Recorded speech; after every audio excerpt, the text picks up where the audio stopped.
guys, it's Lavetta. And it's Miriam. And this is the Notorious Women Podcast, a comedy podcast about some of history's most notorious women. Yes, yes. Yeah, I was just playing around. I have like because I don't have AC in my place. I know you guys are tired of hearing that, but I have like a little one that was nearby. And I was asking Miriam before we came on, like, can you hear it? She's like, yeah. It's like, I damn can. the devil, I got to turn it off. So, how are you, my friend? I'm hanging in there. I mean, we're at the last of the summer vacation wherein we made the bold decision to not have camp or anything for my kids to do. And we forgot that it wasn't 1983. So I can't kick them What out does of that my mean? house. Well, because in 1983, you could like go outside and like, I'll see you for dinner. But it's 2024. Yeah. So I'm like, stop screaming at each other. Mommy loves you. Were parents then? I mean, because there's just as many predators as there were. I think people just didn't know that there were that many predators, but they didn't care. yeah, and I also think that predators were not as bold as they are now. Like, I think the reality is that it is actually safer now than it was when we were kids. But I think also, yeah. I think the predators are online now. Yeah. And they're not like driving around in white vans, even though I still don't trust a white van. Never. You know. But like, I think that like maybe we're more cautious and that's why less children are abducted. But like, I don't know. I think it could be that you don't have the setup, right? Like you guys have a yard, but I think kids don't play outside like that collectively anymore. So I think part of it is that. That's the truth. Like, honestly, if there were like a bunch of kids that were like at the park every day and they were like, can we just go to the park with all of our friends? I'd be like, yeah, that's fine. I would give them a phone and they would have to contact me every 12 seconds, but I would allow it.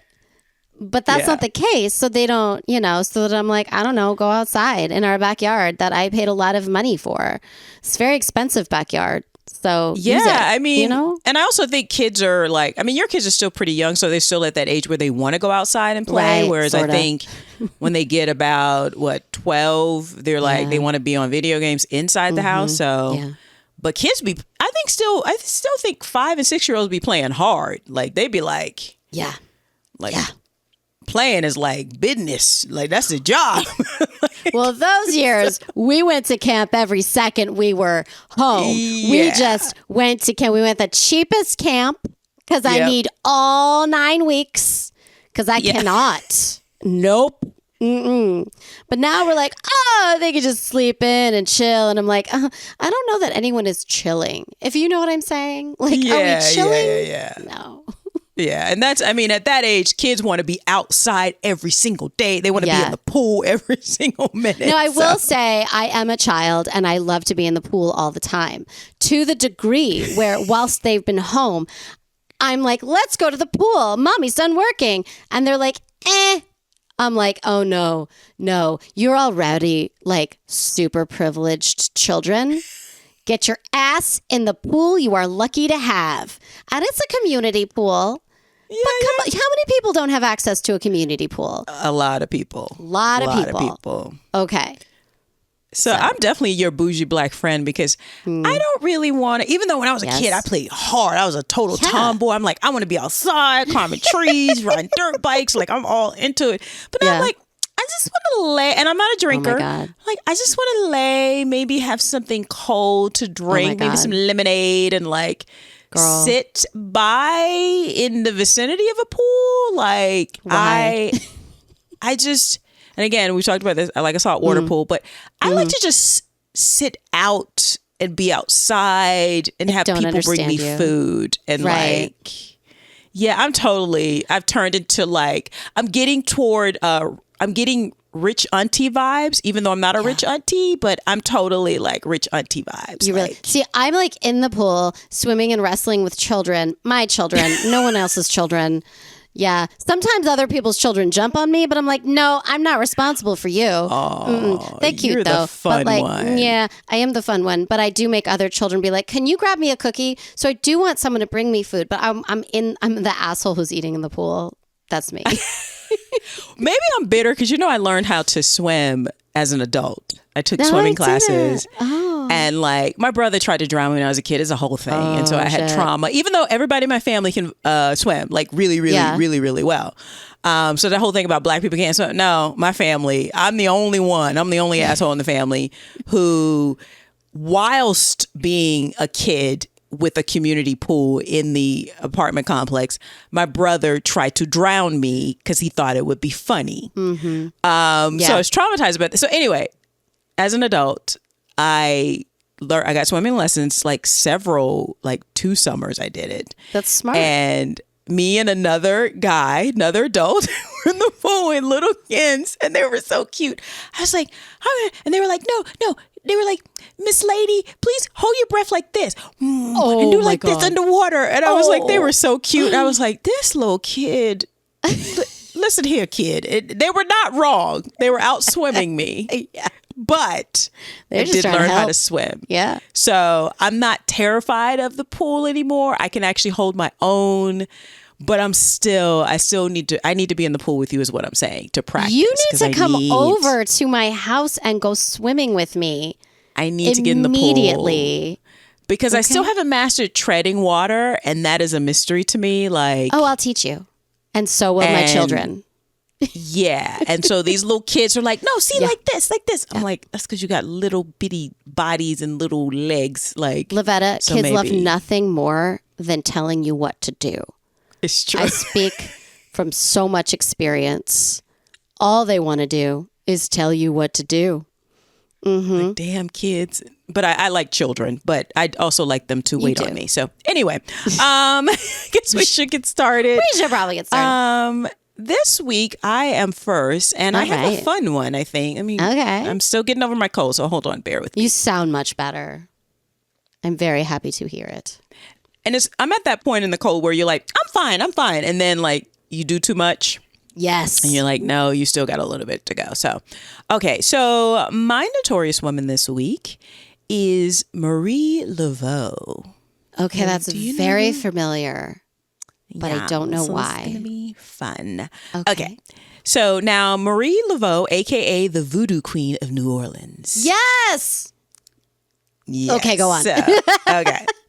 Now, I'm just going to say it up front. There's a lot of like misinformation, not only because she was a black woman during this time, but also because voodoo and like voodoo is a religion. It's considered an actual religion, despite what people say. But it also has its own, it comes along with voodoo comes its own sort of set of like misinformation, but also misunderstanding, and with Latin cultures, Santeria is a form of it's similar to voodoo and that kind of thing, but like it's so funny because when you think about even Christianity, you're like, especially Catholicism, you're like, it seems kind of voodoo-ish too, because there's gods, these little statues you guys pray to, just so. Well, they don't pray to it. I have Catholic in-laws. I mean, do they not? But it's above, and it seems like they're praying to it. Right, but it's not praying to it. It's like homage of it. I don't know. Okay. I'm Jewish. I'm trying. I mean, and Protestants, and this is why Protestants broke off from Catholicism, because they were like, you guys worship idol gods, but I'm a heathen. I'm not getting into this. Here's what I know. Growing up in a very, very sort of evangelical Christian world as the Jew, all I know is that the other kids said, well, at least you're not Catholic. They pray to idols. And I remember being like, ooh, that does not sit well with me. And I don't know why, because I actually at the time didn't know any Catholics, or that I didn't. Yeah, and I think that's like, misrepresentation of Catholicism. It's all PR. It's all PR, people. And just know that when people say that, Protestants say that, and then even with the Protestants, the Baptists and the Methodists didn't get along. It's all bullshit. So, but what I say all of that to say is that voodoo, I am very ignorant of what voodoo is, but from my understanding, it, like different forms of Christianity, are also, that's what I'm saying. So I hear you. Yeah. So I just want you to say that preemptively, that to take it with a grain of salt, some of this stuff that's reported about Marie Laveau. So let's get into it. Okay.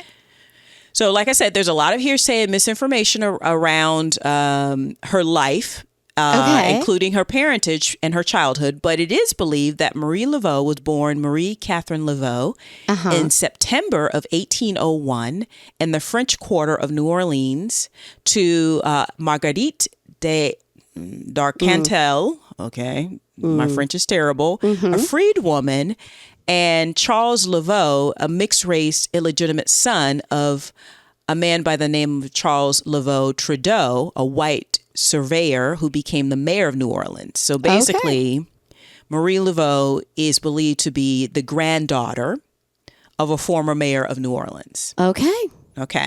Now, during this time, just for context, white Frenchmen would often have a black family and a white family that they would take care of. Wait, like two whole ass different families? Yeah, two whole ass different families. That's like a good job. That's a very good job. It's good to be a white rich man back then, always, and it's good to be a white rich man now, as opposed to now, right? Okay, yeah. So often he would have and that's what the quadroon balls and all of that other stuff. It was designed to find these light skinned black women to be matched up with a white man who would take care of them and their offspring. But this man had a whole other white family that he was legally married to because interracial marriages were illegal. So wait a minute. That doesn't sound terrible to me. I'm just saying. No, it was a way for these women to, like all things when you're dealing with men, that you only meet briefly and then marry and then couple with. You may look out and he may be a decent man, and within the confines of that, treats you with some level of respect, even though you can never be married to him, but does his duty and actually takes care of you and your offspring, right?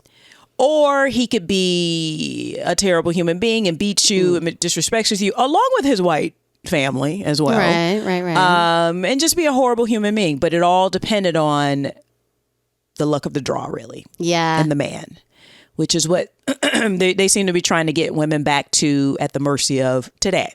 Yep. So basically her father was a mixed race man. Probably again, excuse me, because a lot of information around black people and mixed race people was not accurate.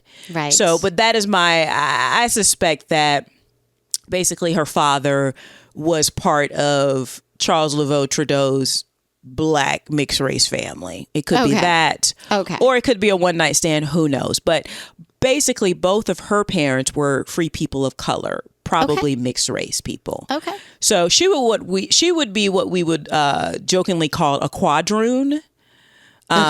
Even though technically that's not real, but because both her parents are mixed race. Right. She is, so and that's where the term mulatto comes from, because a mule can't reproduce itself. So it's like, but she probably was a lighter skinned woman. Who knows? It's all shit. It's all made up. It's all made up. Yeah, because race is made up. So, but because both her parents were free people of color with some means, she had a different experience than, let's say, an enslaved person who could also be a mixed race person, but an enslaved black person or mixed race person in this area.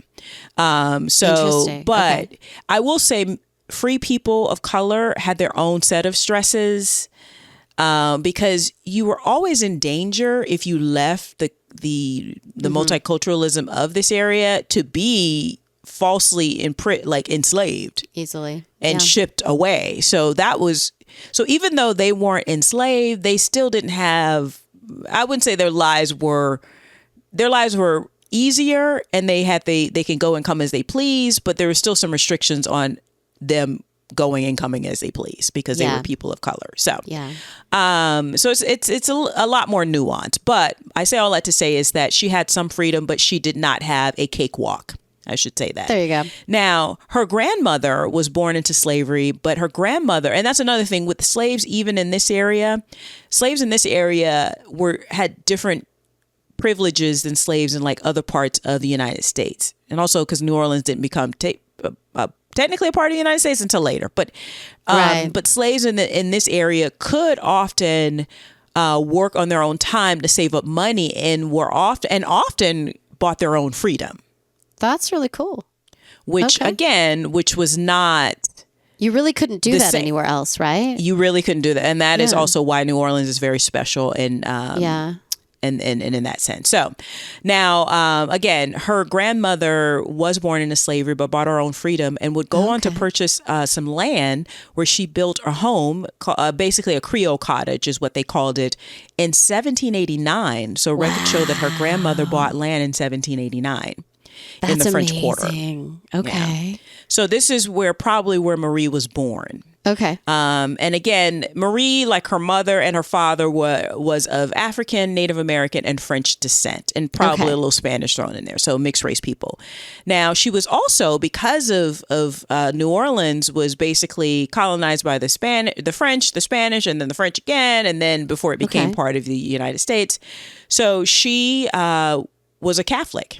So she attended Mass nearly every day as a child, along with her family. Every day. And again, every day. That's the Catholics. So commitment. Now, and she also reportedly spoke, because of this multiculturalism, French, Spanish, and English, and various forms of patois in the area. Okay. So there's Creole, which Haitian people speak. Like that's what Haitian people speak, which is also a form of patois, French, English, and some African dialects in Haiti. Okay. But so that's why sometimes when Haitian people come here, they're like Creoles because they're thinking of the language. But so just so you know that Creoles are people in the Louisiana area, which is different than Creole that Haitian people speak even today. So I'm learning something right now. Yes. So.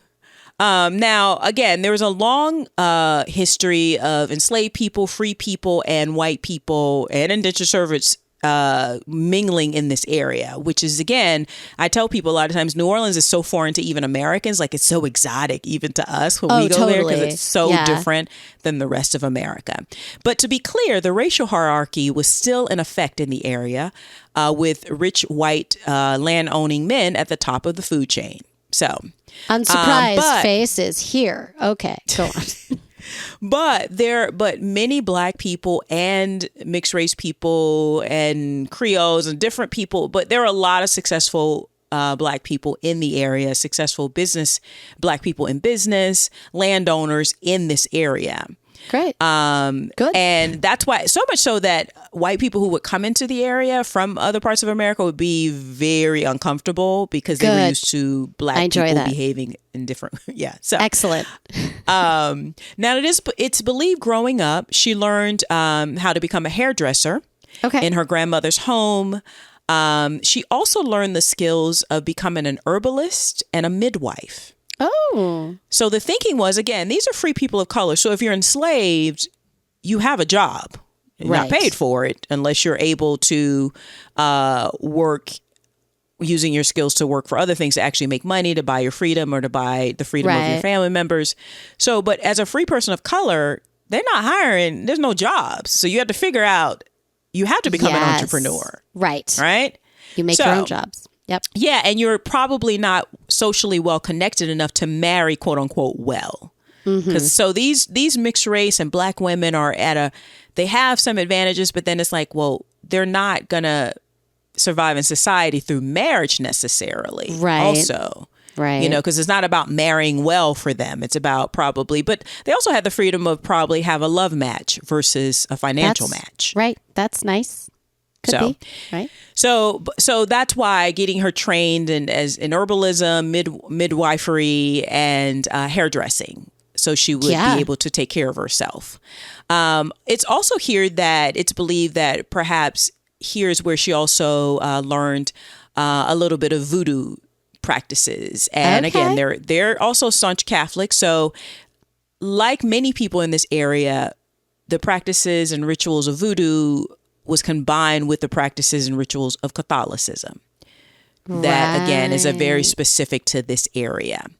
Now, when she was about 18, so on August 4th, 1819, Marie married a man by the name of Jacques Paris, a carpenter and free man of color from Haiti. Okay.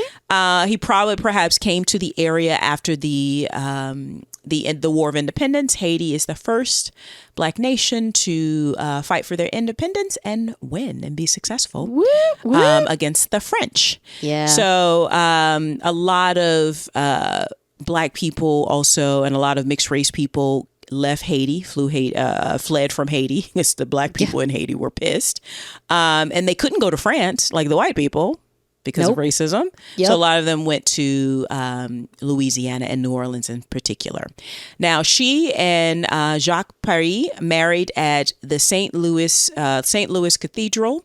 And they were married by Father Antonio de Sedalia, also known as Father Paris Antoine. According to baptismal records, the couple would ultimately have two children, two daughters, Felicity and Marie, born in 1823 and 1824, but it is also believed that both girls died in childhood. Oh, that's terrible. Yeah. So after the death of the children, Jacques himself disappeared. But again, it's hard because these are Black people, so oftentimes people would die and they wouldn't report it. Necessarily, unless it was in a police report. Yeah. So a lot of the tracking that you do for Black people and people of color in this time period was through baptismal records or any church records. Right. Like marriage and So people think he may have died around 1825. But so whatever happened, and they're not really sure how, whatever happened, Marie began referring to herself in 1825 as the Widow Paris. Okay. A moniker that she would move forward with. So, and oh my gosh, she'd still be in her like 20s. Yeah. Like her mid-20s. I mean, like if the math sounds right, she's lived several lives at this point. Yeah, she's lost two children and a husband. God, I can't now, in 1826, she fell in love or at least started hanging out with. She coupled off with. They're talking. A white man by the name of Christophe de Glapion, a noble Frenchman, with whom she lived with until his death in 1855. Okay. So he was from a wealthy, prominent family. And again, interracial relationships were forbidden. But baptismal records do show that she and Louis had about 7 children. What? Some people say they had 15, but a lot of people think that they might be conflating the children with the grandchildren. Yeah. That's a lot. But of the 7 children that she and Christophe had, only 2 survived. My God. Did nobody study medicine? No. I mean, women, she's, and also she's Black. Like, it's not like they can go to the hospital and like, You're right. You're right. Yeah. Absolutely.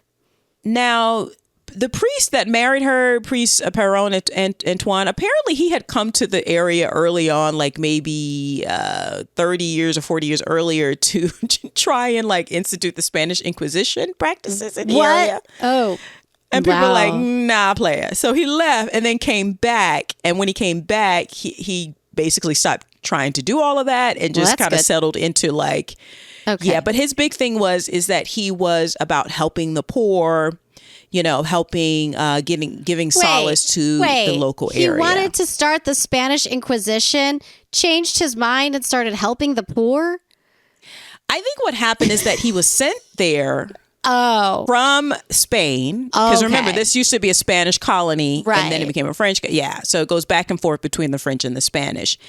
And it's like, that ain't gonna work, player. Who knows? Maybe he was just like, yeah, this kind of sucks. Because the Inquisition is the opposite of helping the poor. Just to be clear, it's murdering the poor. Okay. They tried to bring it to New Orleans, and the citizens are like, nah, player, that's not going to work here. So they basically ran him out of town. That's good. Goodbye. So when he came back, now he died around 1829 at the age of like 81. So he died, you know, a few years after Marie and Christophe coupled off. So, but from him, from the beginning, she always had a big heart and she wanted to help the people in the area. So that is very clear. So even though there's a lot of mystery around exactly what she did, you know, and the folklore, what is clear is that Marie Laveau always wanted to help those less fortunate, and particular Black people and other mixed race people in the area. That's great. So now she, like many New Orleans, many citizens in the city, went to, like I said, Catholic Mass in the mornings on Sundays. She went every day to Catholic Mass, and then on Sundays she went, and then she would go off to a place called Congo Square in the evenings on Sundays, where mostly enslaved Black people and free Black people would gather to dance and perform ceremonies. Oh, that's cool. So the thing I could think of is, like, the best way I can describe this is like, you know, the drum comes from Africa. So it's just like they get together and they dance. Yeah. So to the white people, it's like, ooh, what is this mysterious, like, thing? And then they're probably just getting together and dancing and laughing, and they get to blow off some steam because these white people are stressing them out all week. All day. And she would also perform, again, voodoo. We call it voodoo, seems mysterious now, but at the time, all kinds of things were accepted. Okay. At this time. Go figure. There was more acceptance then. Weird. So she would gather and dance and perform miracle, you know, rituals along with other voodoo practitioners as well. All right. Including a man by the name of Dr. John, who was a well-known voodoo priest. Okay.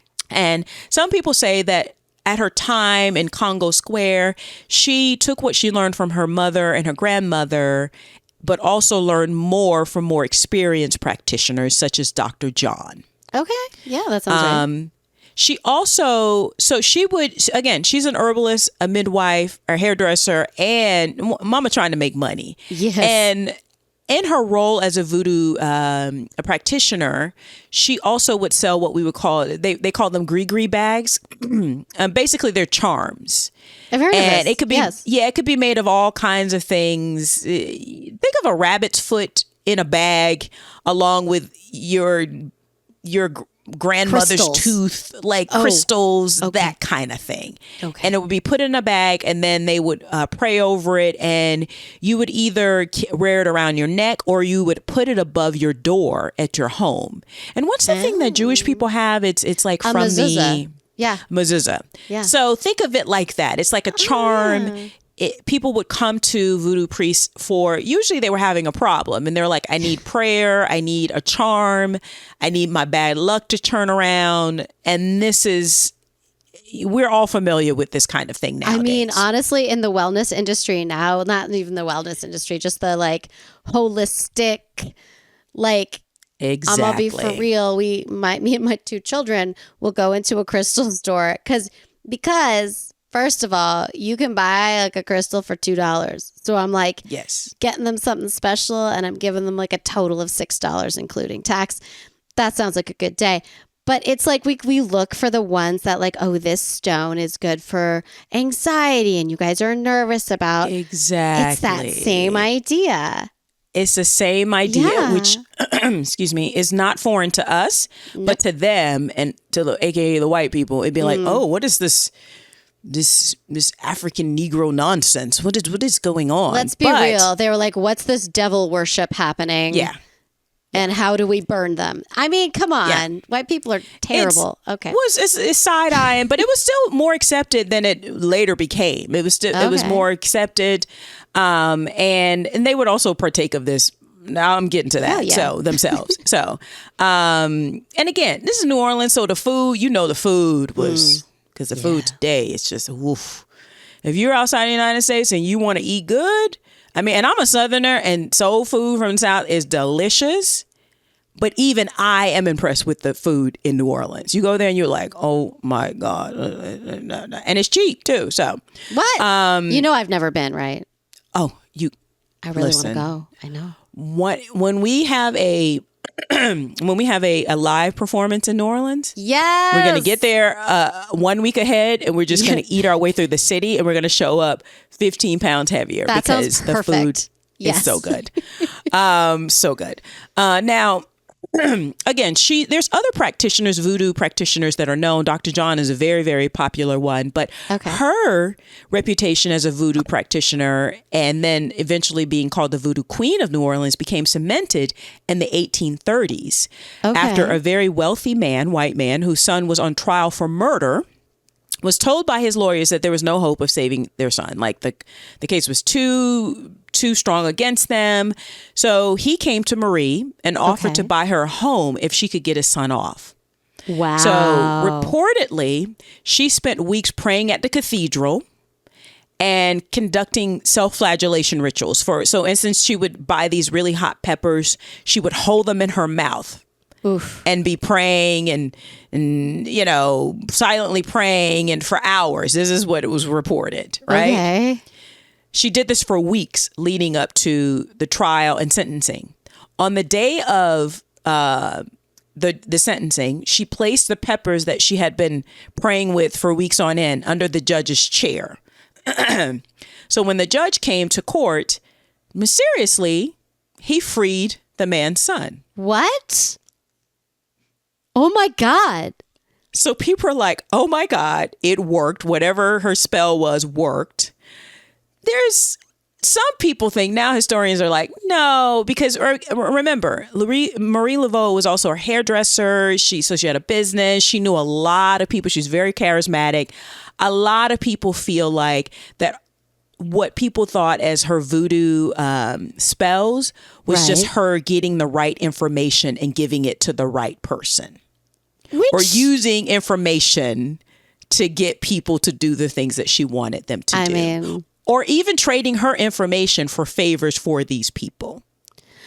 Listen, it's a skill, okay? I mean, it is a form of voodoo of something, of some curses, because, well, whatever happened, the judge let the young man off. It could be that Marie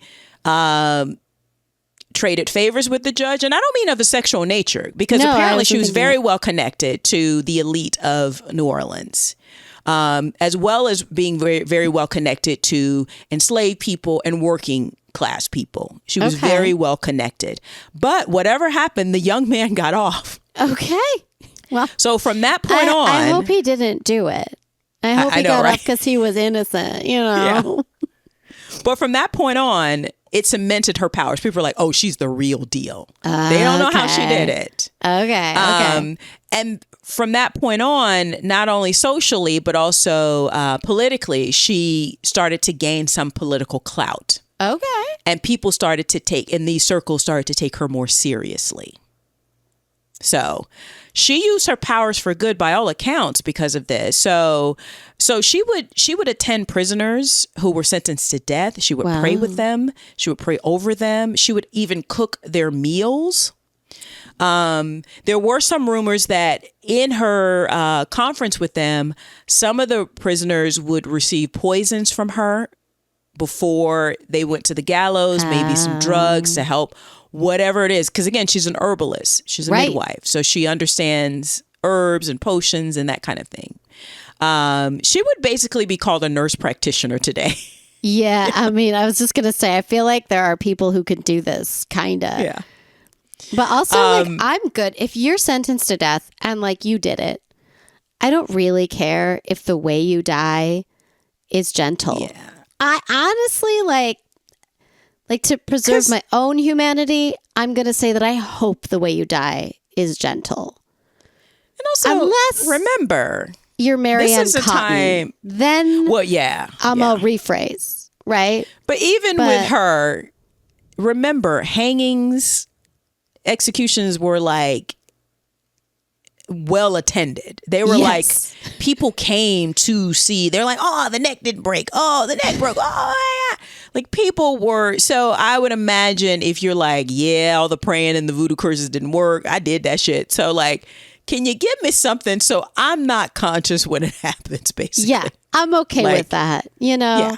Because when you're like the star of the local show, by that I mean gonna die today, then you probably don't want to be super cognizant, Yeah. And I mean, I think the thinking is that she did this out of compassion. Yeah, that's for cool. them. Again, this was all, and this is all, I think Marie understood that, especially at this time, even today, white people really don't want to know black people, but they will believe some of the most ridiculous things. So if you can like craft your own PR to get the things that you need in life, this is what I think she was doing. She was like a masterful publicist, her own masterful publicist. I think that sounds right. Yeah. Many years later, after her death, her daughter Philomene confirmed in an interview with a reporter with the Bicayune newspaper that Marie would only engage in Catholic traditions during these visits, and that her mother would actually prepare the men's last meal and pray with them. She sounds like the kindest hearted. Yeah. She sounds like what we envisioned Mother Teresa was. Yes. Perhaps Mother Teresa wasn't that, though. You guys can go find that episode. Yeah. I think season 1. Yeah. Season 2. I don't remember. Look it up. And again, I feel like her folklore is a battle of like what white people were reporting and the truth, and then what she was also feeding into to obscure exactly what she was doing so she could move freely and have social power.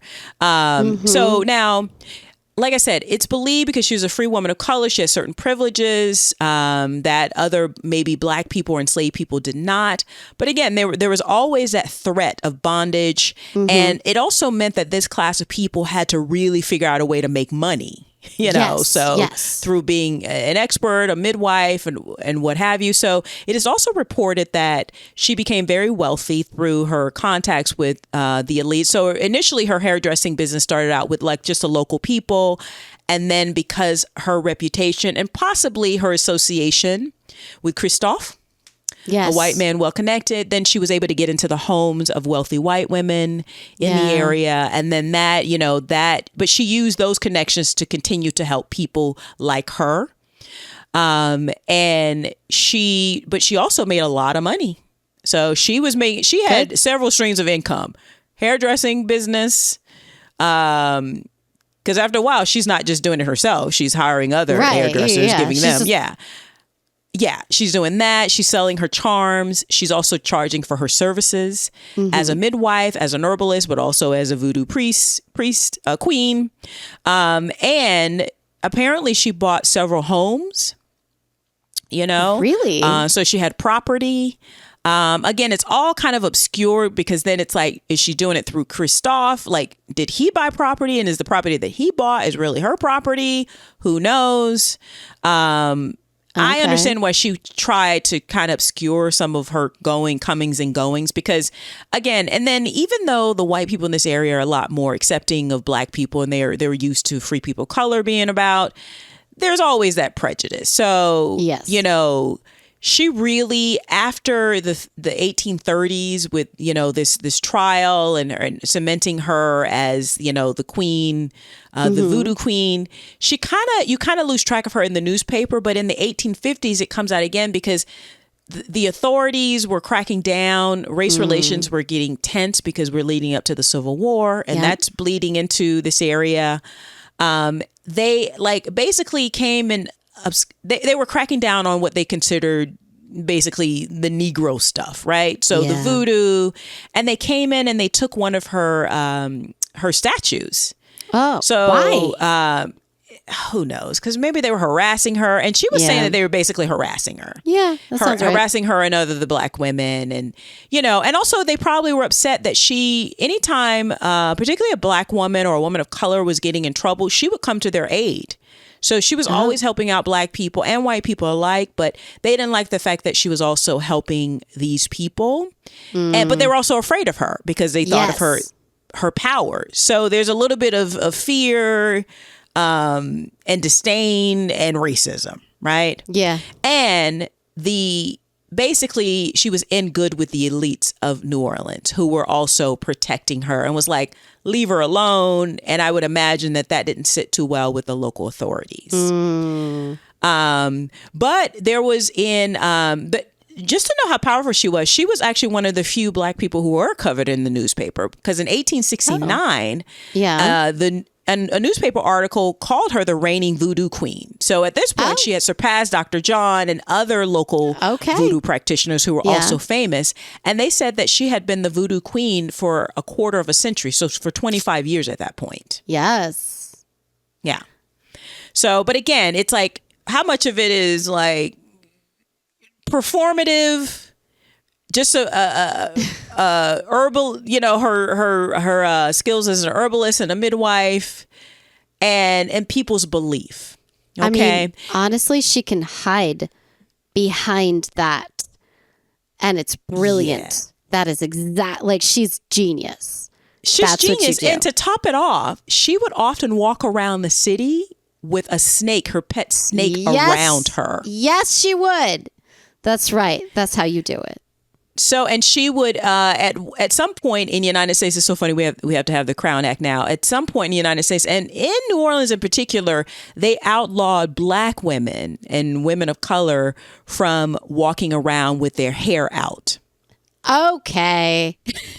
So what the Black women did was they got around that by wearing these really beautiful, colorful, intricate, like head wrappings that were, a throwback to Mama Africa. Yeah. And so it's like they became even more beautiful. Yeah. And regal, like now from you're that, like, right? Now you're like more jealous of me. Okay. Yeah. But she reportedly, she played into this persona that she had well crafted, because there's also protection for her and the people that she was protecting. Like I said, she would dance publicly at Congo Square. She would perform, they say she would perform rituals there in public. She would walk around with her pet snake. They also said she performed exorcisms. Get it. Sure. Catholics believe in that. Totally. Right? Yeah. Why not? And also, it was reported that often people who offended her would usually meet with a terrible fate. Well, you know how it is. So all of this is coming together to create this image of a voodoo queen. And again, I feel like today, now we know better. Back then it was just, and I also think a lot of the practitioners who were usually Black were playing it up to protect themselves and to scare the white people. Scare the white people. They're scare the white people. I could do a spell when you leave, sir.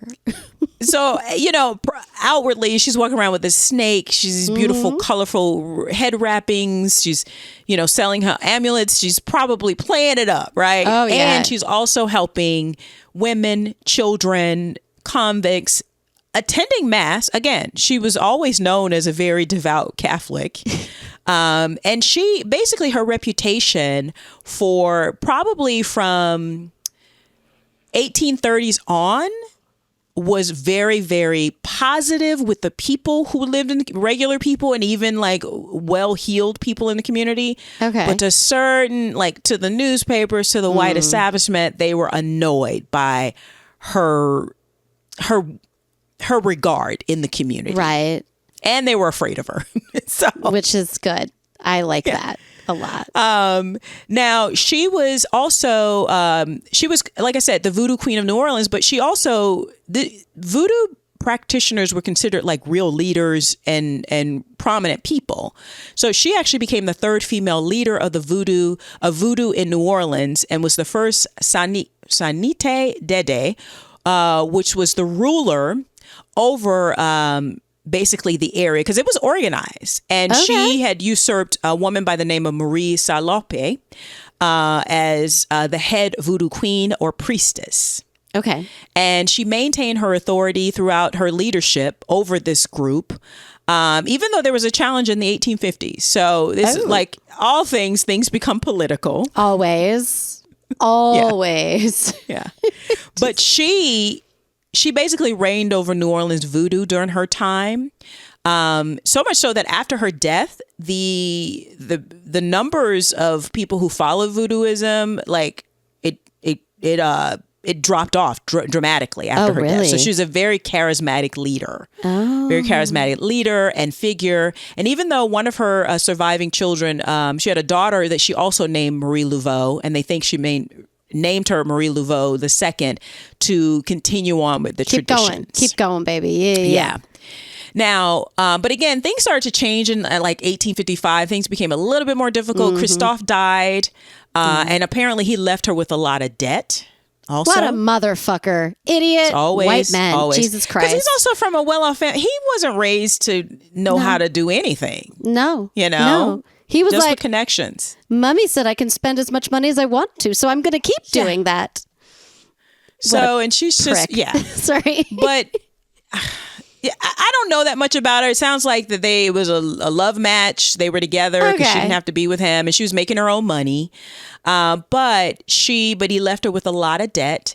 And with that also, they always had yellow fever outbreaks too, because just hygiene wasn't good. It's just hot, sweaty, just this conducive mosquitoes. It's just a lot going on, true. right? Yeah. But she always helped out. She would provide money, food, also just services. She's a midwife. She's a herbalist. She's a practitioner, a medical practitioner as well. So she would always help out. But again, race relations was becoming very tense, leading up to the Civil War, which was starting in the 1850s. Yes. And as such, leading up to the Civil War, they started passing a lot of laws targeting basically non-white population in New Orleans.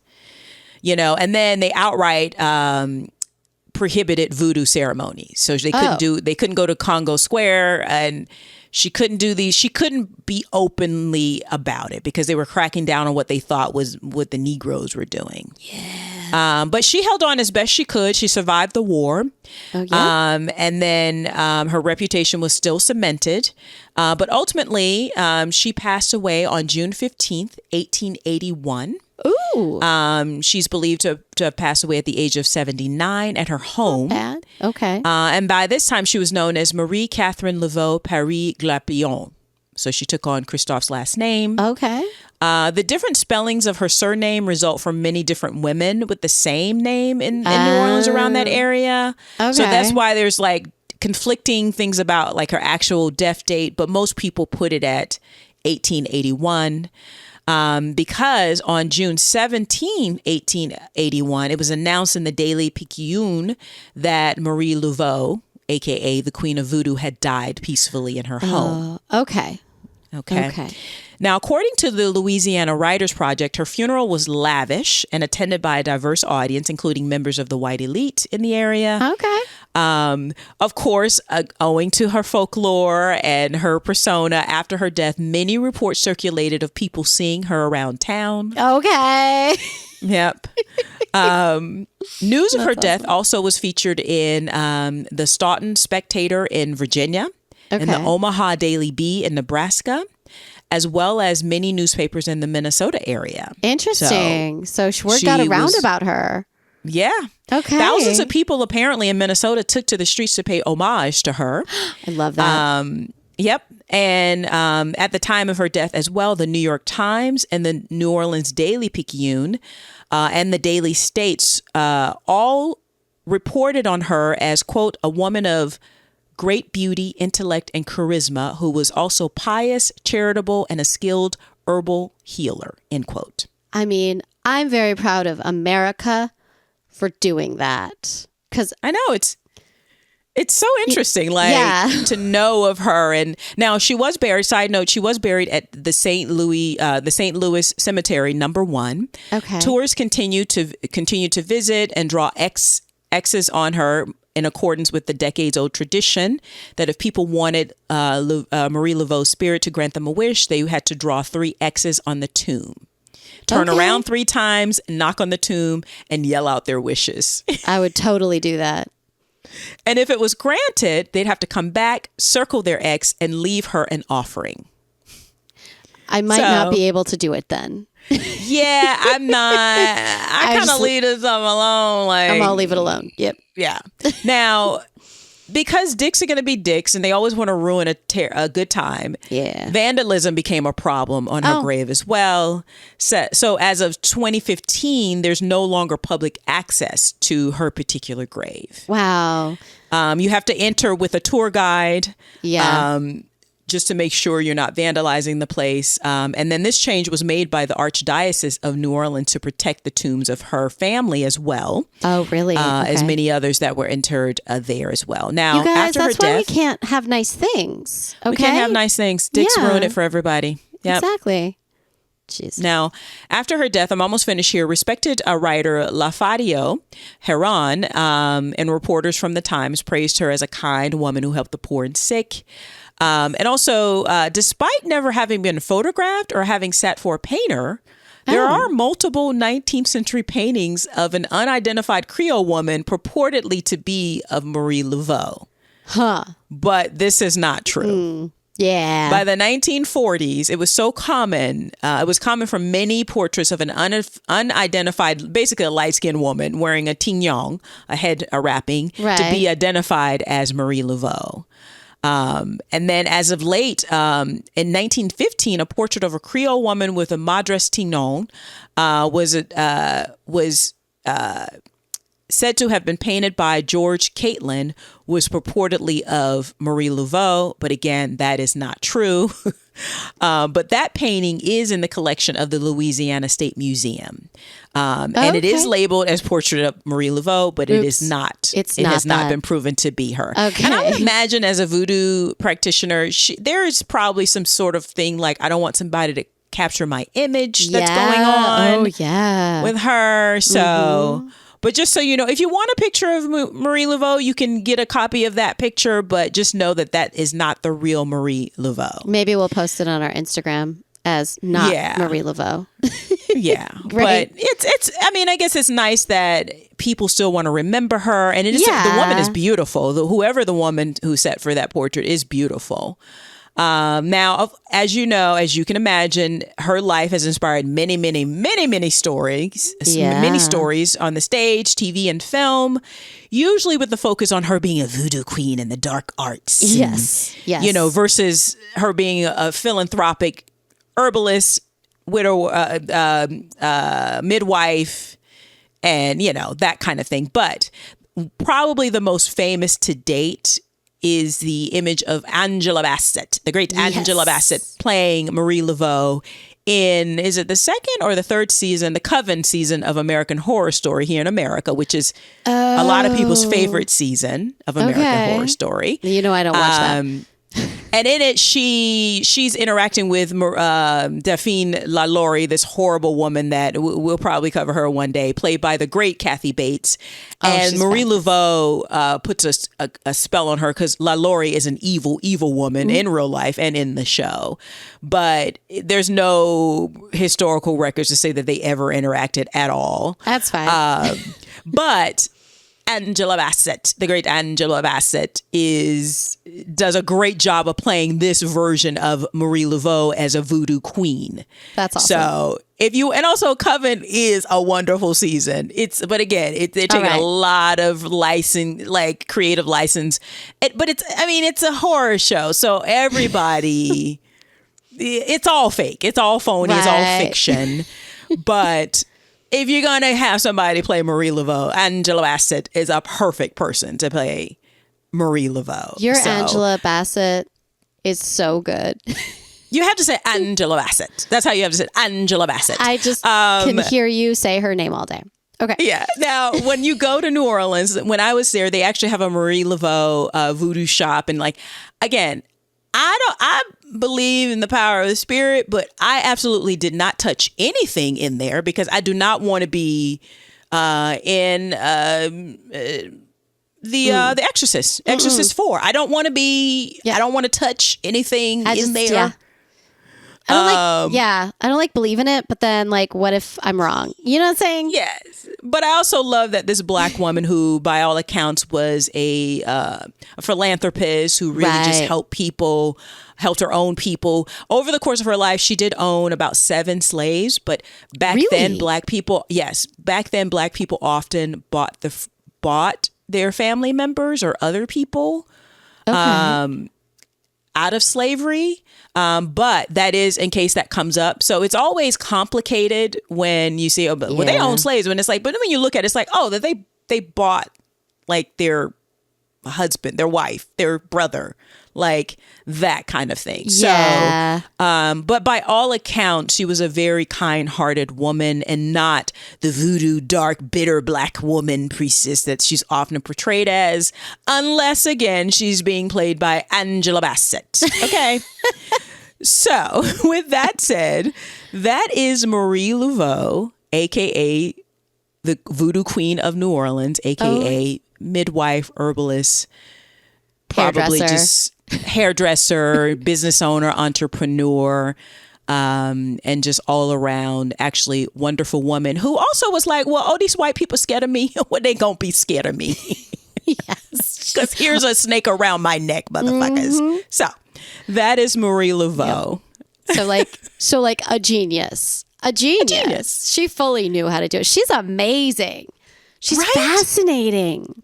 I love it. She's just like, because again, she's got to carve out her life in this place where there's hostility all around her.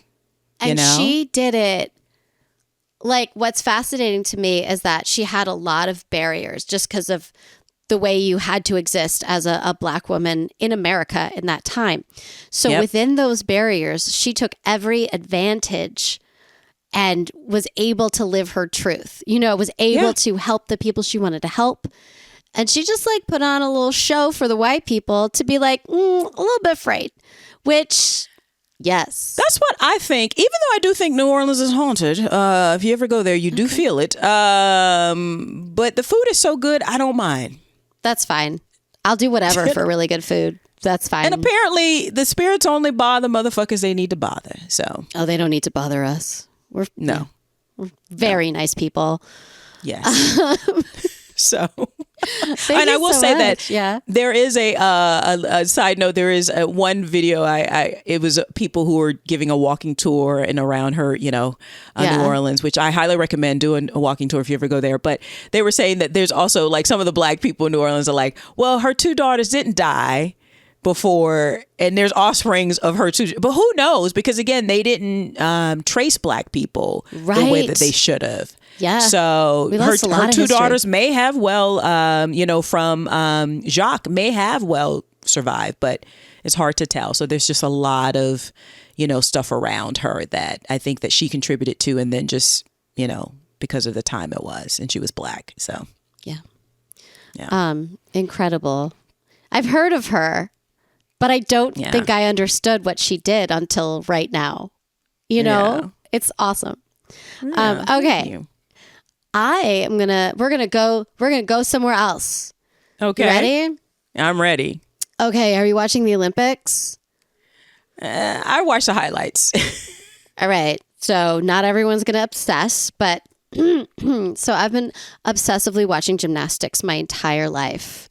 I know we've already talked about this. Also, I'm a coach, a gymnastics coach.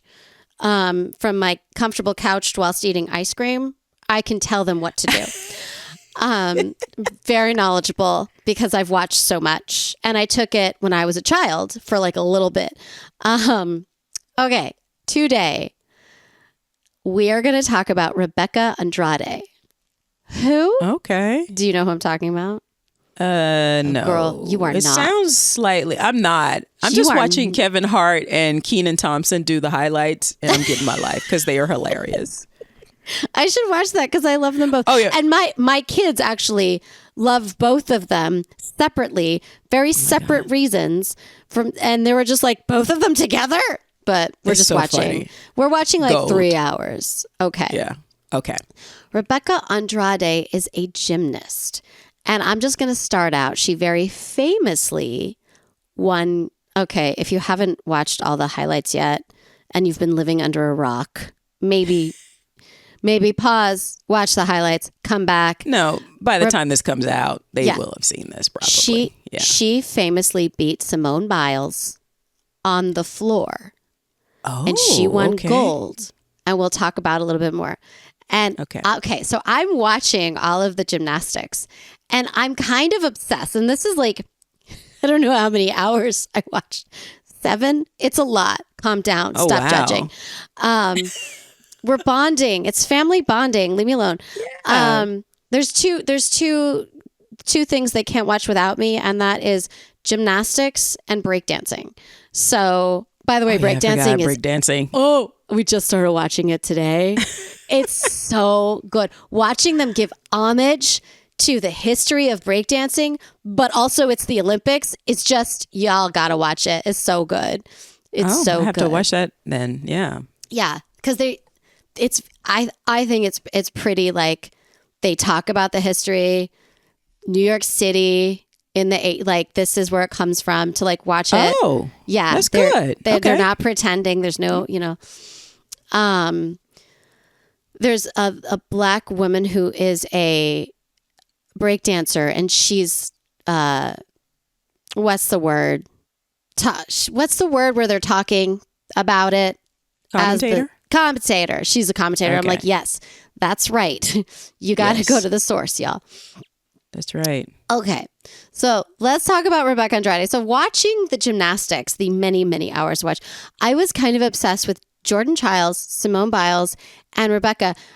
They were all like supporting each other, and they're all like kind of neck and neck. And other gymnasts were too. It wasn't like, you could see that there was this like, they liked each other. I loved watching it. It's beautiful. There's so much respect for each other. So I was like, who's this girl? And then my son and I were both like, oh, Rebecca's up. We just started to get like, because everyone knew I was like obsessed with Simone. They're like, you're just here for Simone. I was like, shut up. But yes. So Rebecca Andrade was born on May 8th, 1999. She grew up it's a favela, which I think is like a very tiny town in the outskirts of Guarulhos. I said that wrong. Sao Paulo. So she's Brazilian. She's from Brazil. Brazilian. Oh, okay. Now I know what you're talking about. Yes. Okay. See, you pay a little attention. Yes. Yes. So it was there were many overcrowded slums in that area, with houses that looked like shacks and it was near Brazil's city centers. She is one of 8 children, and I don't know who her father is. Her mother is a single mother named Rosa, who's like badass. Okay, Rosa, I'm going to give you your due. Oh, damn yeah, girl. she'd have to be. Yeah. Right? So Rebecca speaks Portuguese and English, and she's Afro-Brazilian. So just painting the picture, right? She says that her first experience with acrobatics is when she climbed and hung upside down on the bunk beds. Because 8 kids in a shack, you got to bunk them. And she loved it. So she started gymnastics when she was 4. Her aunt worked at one of the gyms and took her with her to work one day. Now, so they do tryouts from what I like. So the little kids try out to see if they have a general aptitude for it. And she like killed it. They said she was like strong, powerful, and also playful. Can you imagine the little babies? I know. I'd just be like, oh, look at the little arms and legs. So cute. I would just be like, well, let's give them all a chance. But the gyms could not do that. But they were like, this girl, yes, girl. Yeah. Okay. So her mother cleaned houses for a living and then started walking to work to save money to pay for her gymnastics training. Now, for her to get to the gym, her and her brother would walk because they mostly couldn't afford the bus fare. It was a 2-hour walk each way, something like 3 to 4 miles, up and down hills. And her brother talks about how, this is a quote from him, quote, when we would get there to the gym, I would collect cardboard, scrap metal, and types of things, and I would sell it nearby and save up a coin here and there until I started building a bike in a junkyard. So on the days we didn't have money for bus tickets, which were 90% or more, we would ride the bike. So, and her brother, shout out to her brother. He's just taking her there and taking her home. He's just want to say, this is really inspiring and beautiful, but it's like, this is the kind of stuff I'm talking about. Like, there's so much talent. Yes. And like, there's so much talent and intellect and like, just all the things we need to be successful on this planet all over the world. And it's probably hiding. Yes. She shouldn't have to do this. Like, she should be just going to school and then like, but the fact that she has to walk getting a ride to her gymnastics. Yeah. And her mother, like her mother should just be able to have like, say her mother wants to go to work, but her mother shouldn't have to like, well, I have to give up taking the bus to work so I can save for like, this is the kind of stuff like she rose to the top, but how many other kids whose mother wasn't able to do that, or brother was like didn't love her and like didn't love her sister or had the ability, and I'm thinking like her brother just figured out how to build a fucking bike. Like, send this kid to MIT. For real. Like, while we're like uplifting Rebecca, let's solve the world's problems with the whole family. You know what I'm saying? Yeah, and these, like, I mean, this is all inspiring, but sometimes when I hear these stories, I'm like, it also enrages me that people have to be put through this bullshit when they have the natural talent. Like, let's put the energy, no matter where the kids are. They're in the West, they're in the East, they're in the South, wherever the kids are. Anywhere like the kid, in the world. No matter what they look like. Yes. But we know a part of this is because, Brazil has mostly Brazil's population is black and of African descent of slavery. Most people don't know that. What they say, like 20 million slaves went to South America and 2 million went to North America. So let me act like I knew that. I didn't know that. I'm finding that out right now. Majority of them went to, No shit. Okay. So, yeah. When I learned, because you're like Brazil, because the Brazil that they sell us is not the Brazil that's black. You're right. But it is mostly black.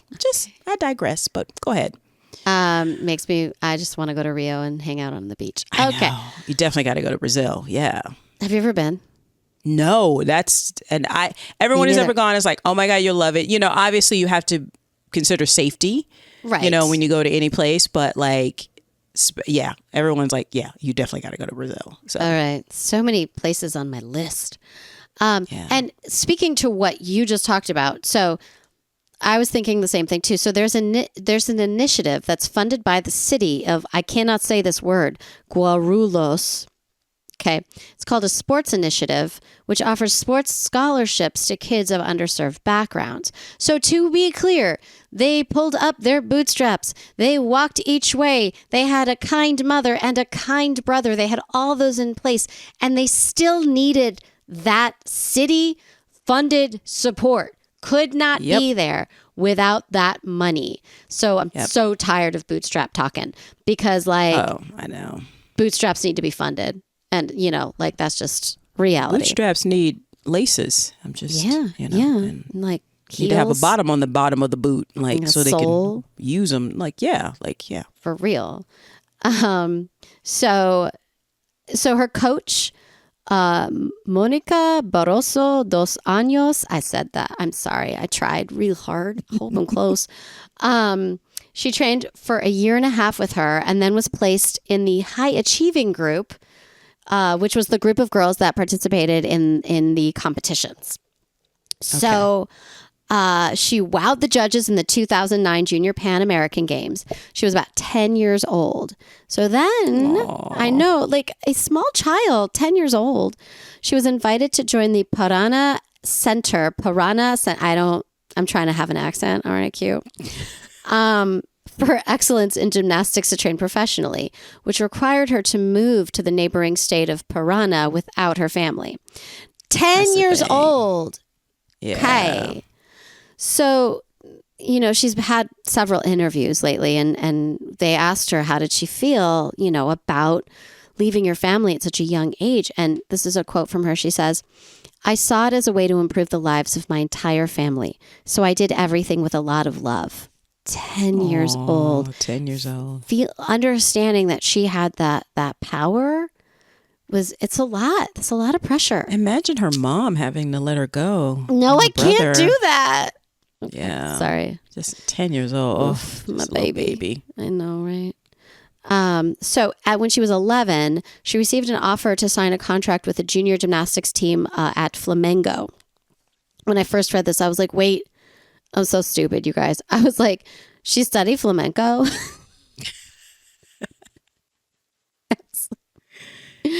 Miriam, you're not stupid. You're just American. Yeah, I'm so American. That was the most American thing that I've thought of in days. Yeah.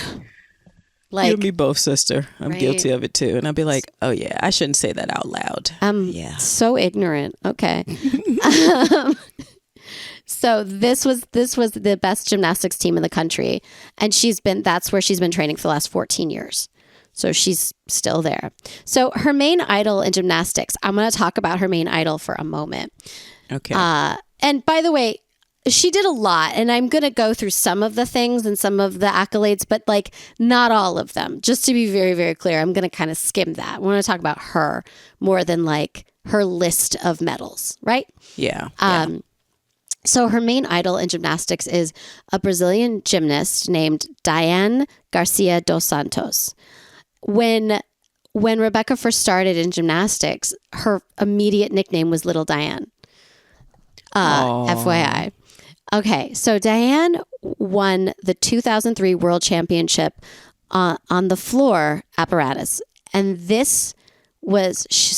doing this, she became the first Black gymnast to ever win an event at the World Championships, as well as the first Brazilian and South American to win the competition. And then I read that and I was like, I should do her too. But I've never heard of her, but she's when did she win this? In 2003. In 2003, okay. And then you like realize like the media and how things are done. Like we should have all heard of her in 2003. Yep. She should have made all the headlines. Yep. No, she didn't. We know why she did not, because she's Black. Mm-hmm. Mm-hmm. Just saying. It was racism. That's what happened. Okay. I mean, the least we can do is call it out. The very least. Okay, so Rebecca made her international debut when she was 13 at the Junior Pan American Championships. She helped Brazil win the team silver medal behind Canada and ahead of Mexico. So individually, she won the gold medal in the all-around, on vault and the floor, and she won the bronze on the balance beam. So she's 13 and she's just kind of taking it. Wow. So then at the Junior South American Championships, she placed first with the Brazilian team as well as in the individual all-around. She competed also at the Brazil Trophy, which is the name of a competition, which was a domestic competition for juniors and seniors. And she edged out Olympians Jade Barbosa and Danielle Hippolyta to claim the all-around title. So, like, her stars are-rising. In 2013, she competed in the Nadia Comaneci. Okay, I love Nadia Comaneci. Okay, sorry, just a little moment. You just like saying the name. Nadia Comaneci. I remember the little kids movie of Nadia when I was a child. They made like a TV movie, and the only thing I remember is that the little girl playing Nadia was like very good. And I remember being like, oh, is she like a gymnast too? But there's a big table and the girls were like pausing for lunch, and she sits down and all that's on the table are carrot sticks. And little Nadia's like, I'm hungry. And they're like, this is lunch. And then we wondered why we discovered there was abuse in gymnastics. That's totally a side note. I'm totally going off topic. But I remember the little girl like slowly eating a carrot. She's so hungry. All right, let's move on. So this is what I take in. Okay, so it's the Nadia Comaneci Invitational in Oklahoma City. She won the gold medal in the junior all-around. In August, she competed at her second Junior South American Championship, and the Brazilian team won the gold medal. Individually, she won the bronze medal in the all-around and also won a gold medal on the vault and uneven bars and the silver medal on the balance beam. Now, 2014 in February, she's nonstop. She's competing at the Woga Classic in Plano, Texas. She won the gold in the all-around, on vault, and on even bar. She won the silver on the team with the team, so the whole team won it, on balance beam and the floor exercises.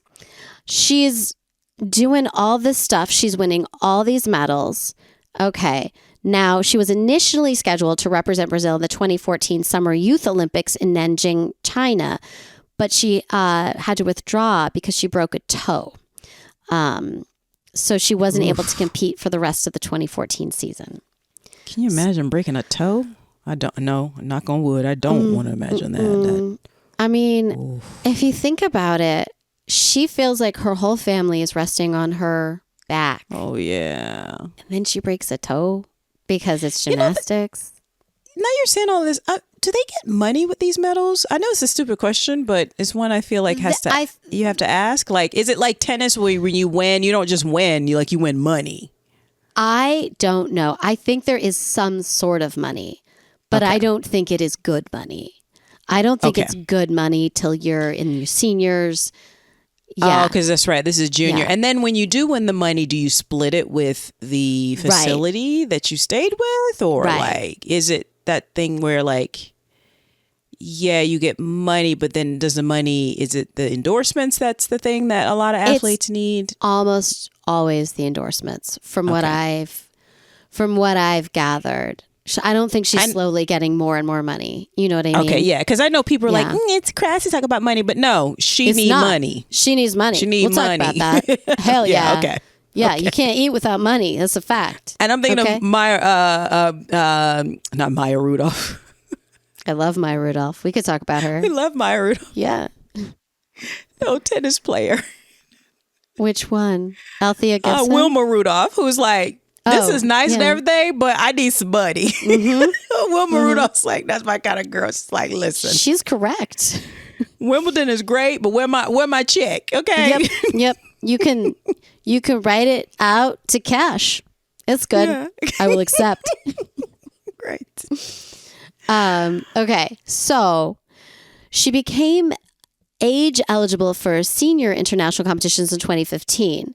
So she recovers from her toe injury. She made her senior international debut at the, let me see if I can say this word. Ljubljana. You know what? I shouldn't have even tried it. It's a World Cup and it's at a place. Okay.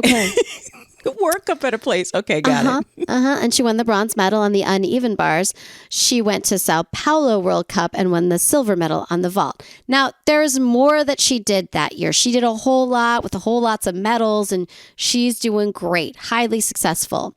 Google it. It's great. Okay. In June 2015, she tore her ACL for the first time. Now, this led her to miss her most important competition of the season, which is the Pan American Games and the World Championships. So 2 of the most important competitions. So she healed up in time to play a pivotal role in helping Brazil secure an Olympic qualification in 2016. So what happens is they have to compete to qualify for the country to qualify to compete. So it's called the Olympic test event. Like, I didn't know this, and I'm obsessed. And so they won the gold medal in the team event and qualified a full team to the 2016 Summer Olympics. So individually, she qualified for the uneven bars final and she ran the bronze. Cool. So later that year, she competed at the Sao Paulo World Cup and did well. So she eventually finds out, she does another competition where that she was officially named to the Brazilian Olympic team.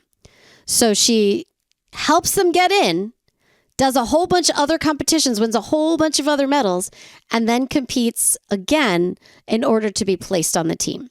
But she gets placed. Okay. Okay. Oh, so okay. Yeah. It's like not fair, I think. There's a lot of like, yeah, you should have to only compete once to get like 75 times. Okay, 75 to 20,000 times. Okay. All right, so at the 2016 Olympics, she helped Brazil qualify for the team finals in 5th place.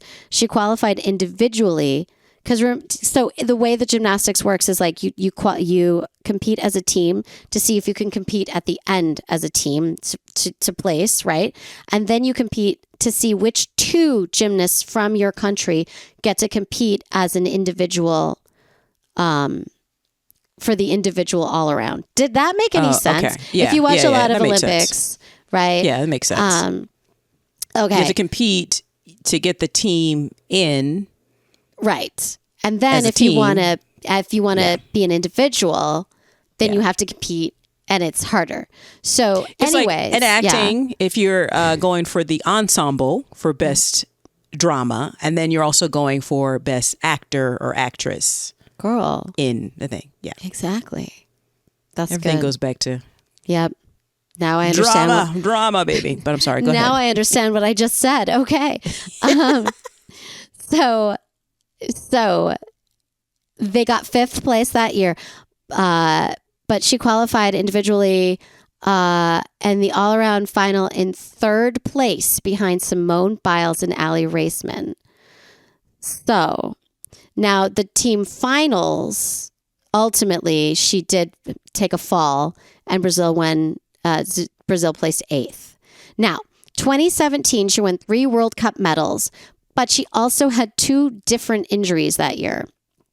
So after winning a silver medal at the City of Jesolo Trophy meet, and in both the team and the all-around, then competed at the Copa Challenge Cup, where she won the gold on vault, she suffered an ankle injury during training. Now, she had to wear a protective boot for 2 months.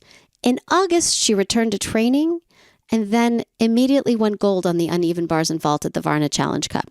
Now, I've injured myself. Okay. More times than I care to admit. I cannot, do you know, I can't run for a year. Okay? Because it hurts. You know, like, what? Girl, I stubbed my shin 3 weeks ago. 2 weeks ago? Yeah. And I'm like, owie, owie, owie. I act like I can't walk. So, yeah. No, I hear you. These elite athletes are just... unbelievable. Yeah. I was reaching for a can of peas. It's over. You know what I'm saying? My shoulder's been acting up. I'm like, I think I slept on it. I've been sleeping on it wrong. That's what happened.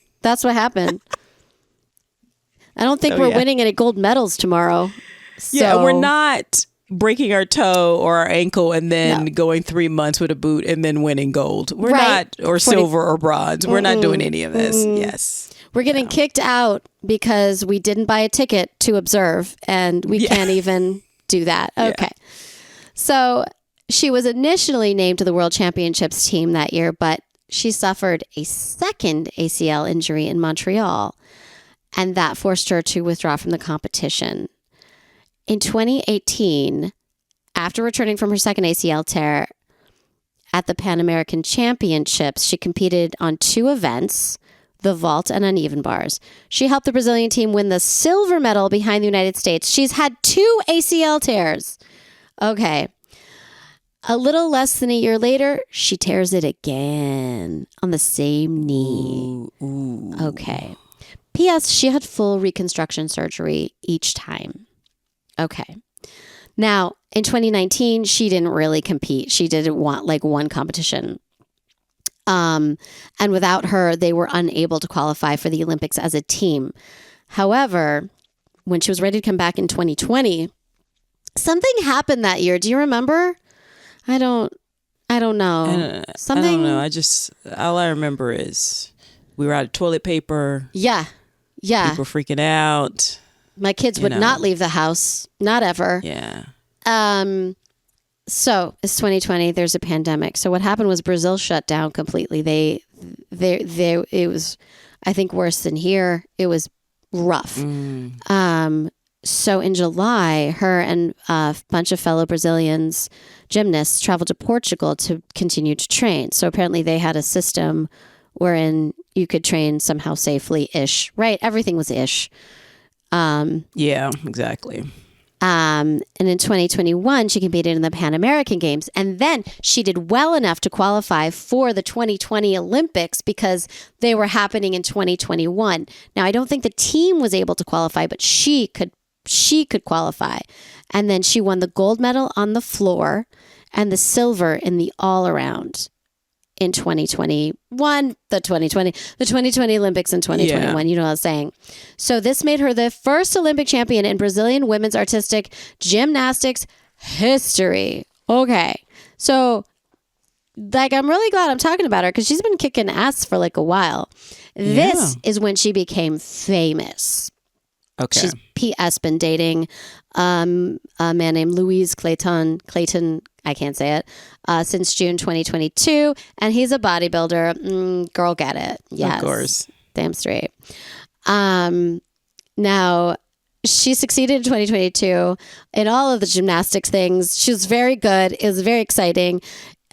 Brazil beat the U.S. in the Pan American Championships that year. They haven't done that since 1997.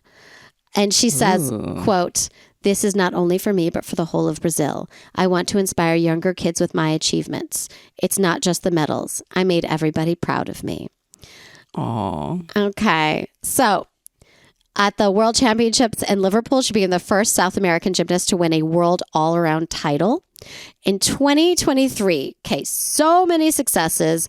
We're going to skip 2023. 2024. Am I yelling? I think I'm yelling. And Paris. You're just excited. I'm so excited. Like, essentially yesterday, Rebecca and the Brazilian national team, they won the bronze medal at the team all-around final, the first ever for the country. Okay. She was amazing to watch, you guys. She was amazing. Before I knew she was a thing, we kept like looking for her, you know? Okay. She won the silver medal for the individual all around, which means, okay, Simone Biles won the gold because she's Simone Biles. This is fair enough. And Jordan Childs won the bronze.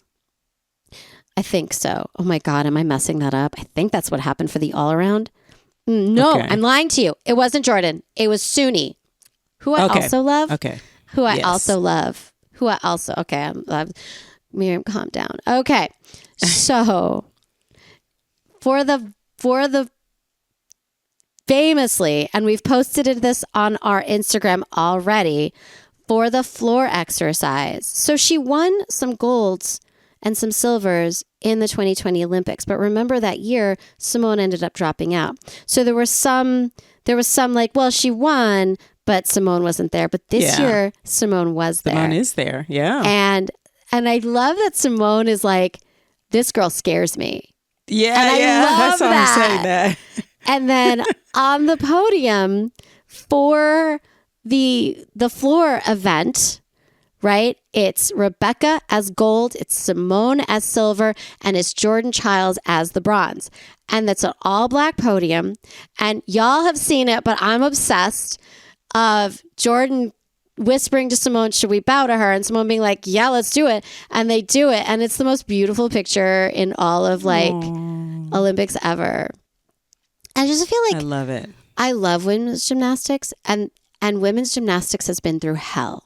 It really has. Yeah. The history of it, there's so much history of abuse of children, right? There's a million documentaries, you guys. Go watch them.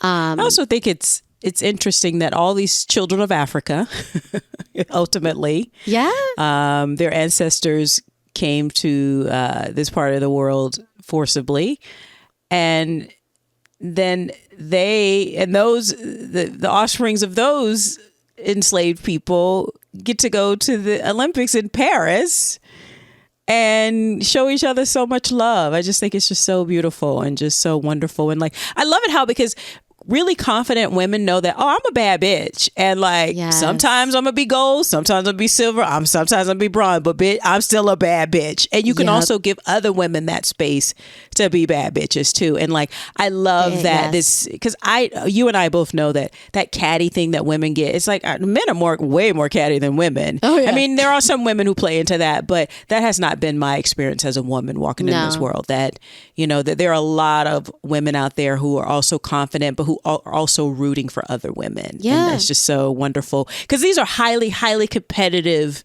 athletes and Olympians, like literal Olympians. And the fact that they have, you know, they're all trying their best. They're all trying their best at every competition. Yep. And sometimes the goal, the cookie crumbles somewhere else. And for them to just be celebrating each other is so beautiful. So I agree. It's so beautiful. It's magic. It's like watching magic, especially after what we know. Yeah. The gymnastics has been through it. Black women have been through it. Yep. And so them having this moment, it's like icing on a cake. It's just beautiful. Yeah. So Rebecca has won a total of 6 Olympic medals, 9 world medals, and she is the most decorated Brazilian and Latin American gymnast of all time, as well as the most decorated Brazilian Olympian in any discipline. She is now worth, and maybe this is my favorite part, $1.5 million. That's right. That's right. And bring some more, because she needs to be. I need to see her on. She might not be on Wheaties boxes because they tend to go to American athletes. But I mean, Nike. Listen, Nike. Come on, y'all need to step up. Like, I don't know, Reebok, whatever. Is Reebok still a thing? I don't know. Lululemon now, is that what we're doing? Like this girl needs some money. Run her some money. Because she's a superstar too. I was like, well, how much money does she make? You know what I mean? Yeah. Because $1.5 million is a lot of money, obviously. It is, but she's got 7 brothers and sisters, so she got a mama to take care of. She got a little brother. She got to give him a little extra. You know, she probably got to pay back the facility. You know, like right. I need her to be making at least $20 million a year from endorsement deals. This is what I need her to never want for anything again. For anything. Or her children or her grandchildren. Right. So, there you go. This is what I need for her. All right, y'all. Now we know. So, Rebecca, if you're listening, this is what we want for you. Okay. Yeah. We want you to have all the things. All the money. People want to pussyfoot around money. No. Women need money. Money. Not like, oh, just come on to my show. No. And you'll get experience. Money. Yes. Money. So, especially at all the sacrifices that they make as athletes. That's amazing. Thank you so much. Oh my God. For sharing that, Rebecca's story with us. So, all right, guys, that will wrap it up for the latest episode of Notorious Women Podcast. Remember, what do we say? To follow us on all the things. All the things. Also, leave us a 5-star review in the Apple Store. We greatly appreciate it. If you want to send us some money.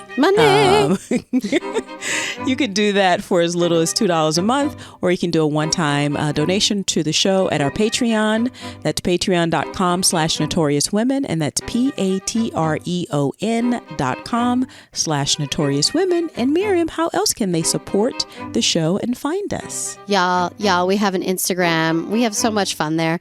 Please join us. It's Notorious Women Podcast. We also have a YouTube where you can listen to episodes there, which is also Notorious Women Podcast. Our Gmail is notoriouswmpod@gmail.com. So if you have long emails, go there. If you want to DM us on Instagram, you can do that too. And that is that. And thank you. And Miriam, yes, Lavetta, you have won gold in my heart. Thank you, Lavetta. In gymnastics, because I want that for you. I appreciate it. You totally could have been a gymnast. Like, I was like that little Spitfire, but also scared of heights, so it didn't really work out. But I don't think I'm scared of heights, and then I'm like at some place really, really tall, and I'm like, maybe I am scared of heights. I don't know. Like, yeah, I was like a floor. If the gymnastics were just the floor, I'd have been a star. Yeah, hey, you could. But there isn't.